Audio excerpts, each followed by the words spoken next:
Rabbi. Hi, Masha. I've got a toughie for you today. Oh, So, so as you know, I was raised Catholic. So I'm curious, what is the role of Jesus in Judaism? Do Jews generally deny that there was a baby named Yeshua who was born in Bethlehem and was executed by Pontius Pilate? Or is that more of a historical fact rather than a religious fact? that's that's a good question. So I don't think Jews spend a lot of time denying the historicity of Jesus to the extent that we know anything about the historical Jesus other than what's in the Christian Bible. I don't think that it's important to insist that Jesus never existed. Mm-hmm. That Jews have tended to see Jesus as, a Jewish teacher who taught um, a particular take on Judaism Mm-hmm. that was very, very different from the take of, say, the ancient rabbinic group. Mm-hmm. People sometimes talk about, Rabbi Jesus, but I think that's very inaccurate, that Jesus was Mm-hmm. actually his own. At that time, among Jews, there was a lot of foment. Uh, there was a lot of question about what the future of Judaism was, and there were all these Mm-hmm. different groups who were vying with each other to define what the future of Judaism was. So the rabbis were one of those groups. There were lots of Mm-hmm. other groups, and Jesus was the leader of one of those groups, the Jesus followers. Um, I think the part where there's dispute about whether that was even part of what Jesus said, but the idea of Jesus having some special relationship to the divine, being Mm-hmm. God made flesh, or the divine incarnate, that's the part where Jesus started to separate. And I think it's actually part of the history of the followers of Jesus, right? That at a certain point, for a long time, Jesus was teaching to other Jews and teaching this particular version of Judaism. Maybe other Jews didn't like it too much, but they're like, you teach your thing, I teach my thing, it's fine. But at a certain point, the Jesus followers kind of left the place where Jews felt like they were still Jews, Mm-hmm. right? And probably the same point at which, that question had to be addressed. Do you have to be Jewish in order to be a Jesus follower? Mm-hmm. Which we know was resolved with the idea that no, you actually don't have to be Jewish. And that kind of accelerated the split. But the role of Jesus in Judaism today, I think, is it it it depends where you are, right? Living in the United States, which is a dominantly Christian country, I think that for some Jews, Jesus can just represent the other. In other words, Jesus is a representative of the Christian majority, which Jews to various extents can feel ignored by, oppressed by. I mean, oppressed even if just in the sense of like the culture is overwhelmingly Christian. You go Mm-hmm. out during December, there's a lot of Christmas stuff going on. So, but I don't think Jews sort of engage with Jesus that much, or even engage with Christianity that much. And it's sort of a surprise to me. And I'm telling about myself. I grew up in the United States. I grew up in a place that was not, I didn't grow up in New York. I grew up in a place there were not that many Jews. I was Mm-hmm. overwhelmingly surrounded by Christians. Does that mean I learned about a lot about Christianity? No. Do I have a lot of insight into what Christians believe?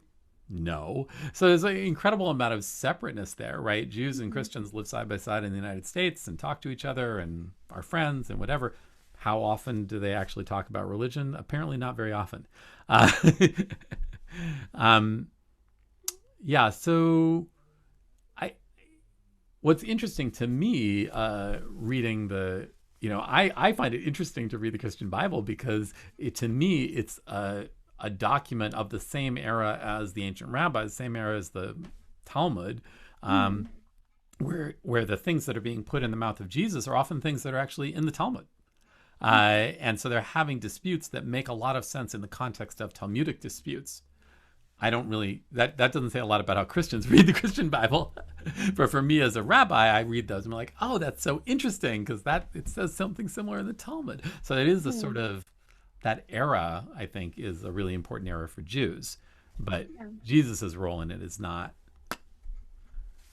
so important. I think when I was a kid, I would have said, when people asked me, I was like, oh, Jesus, people would say, well, who do you think Jesus was? because I got a lot of challenges from Christians. And I would say, oh, a man, teacher, seemed to have nice things to say. Well, uh, but I think now I see a little bit more, I have a little bit more understanding of how Jesus was actually really trying to oppose the rabbis. They were not a group he agreed with. And so Yeah. some of the things that are characteristics of Jesus's teachings are, really different. There's nothing wrong with religions being different from each other, but we had that moment where Jesus, as sort of the origin point of Christianity, was pushing back really hard Mhm. against what turned out to be the origins of modern Judaism in the rabbis. So um, the idea that that Christianity and Rabbinic Judaism really grew up together as sort of sisters who fought a lot. Mhm. Uh, I think that's been an important change in my understanding since I was a kid. So, Rabbi, can you contextualize that moment? What is happening and changing in the Jewish community that leads to this huge schism over how it should be led and what its central tenets are? Right. It's really about the end of temple Judaism and the end of temple Mm. worship. Right. We see that in the Christian Bible where Jesus, rails against the temple being corrupt. Right. Mhm. There's moneylenders in the halls of the temple, and he's really saying, the idea of the temple as a connection point to God, it's become sort of illegitimate. The Mhm. same thing was happening inside he was inside the Jewish community. That was actually widespread inside the Jewish community. Mhm. So we used to have this idea that temple worship and sacrifice, it sort of continued, and then the Romans destroyed the temple and that was the end of it. But it turns out that actually in the period before the temple was destroyed, there were a lot of Jews who like Jesus, saw the temple as illegitimate and were looking for something else. Mhm. And that was the beginnings of the rabbinic movement. So the temple, people started building synagogues while the temple still stood Mhm. and started having this totally different kind of worship that had nothing to do with sacrifice and animals and incense and all that stuff. Mhm. So I think, yeah, there was that shift was already happening even before the Romans kind of really destroyed the thing. Um, Mhm. a shift away from a sacrificial religion to something else. And Mhm. Jesus had one idea about what that might be. And the rabbis had a different idea, which was based on mitzvot, right, and law, Mhm. and also on reason and rationality. And Jesus' idea was much more about being freed from the law and, in some ways, celebrating the irrational. So saying Mhm. that, God, you can't really understand God through your rational functions. You need to go beyond that. And that's one Mhm. of the key points of schism there. But they were reacting to the same kinds of pressures of living in this world where sacrifice seemed not to be the thing going forward. Maybe also because they were rebelling against the Romans, who also saw sacrifice as where it's at in communication with the divine. And they were like, Yeah. nope, we are not Romans.